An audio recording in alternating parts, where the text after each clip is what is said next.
One of the most important things you can learn as a beginning guitarist is what the string names are and what notes you're playing when you put your fingers on the fretboard. I'm going to show you a really easy way to figure that out and hopefully master it pretty quickly. So, to remember the names of the open strings, I use this mnemonic device.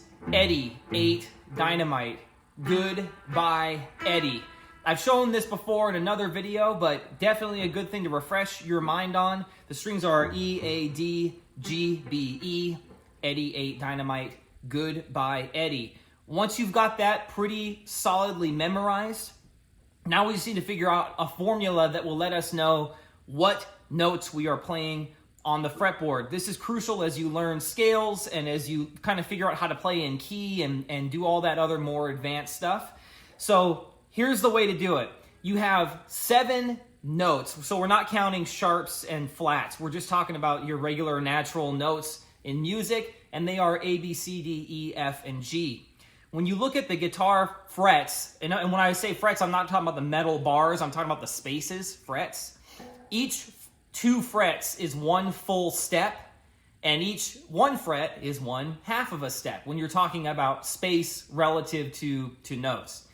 When you are looking at what notes you're playing on the fretboard, there are 2 frets or 1 step between all of the notes except for E to F and except for B to C.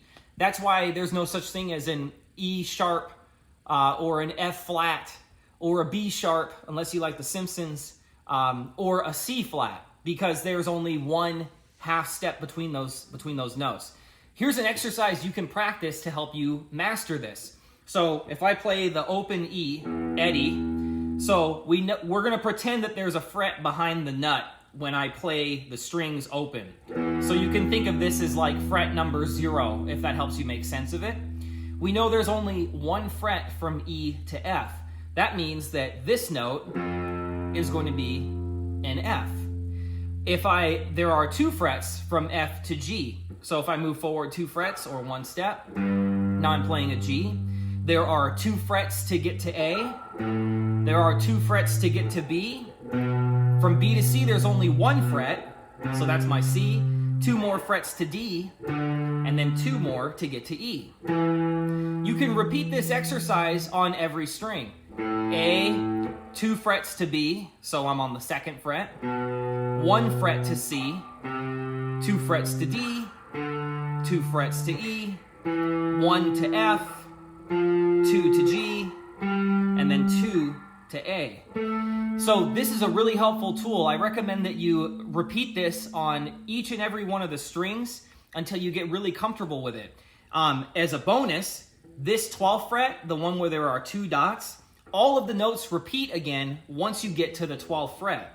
So if you start on this note and get here, and you haven't calculated your way back to an E, you did something wrong. You've got to practice it again. So again, on the 12th fret, Eddie, 8, Dynamite, Goodbye, Eddie.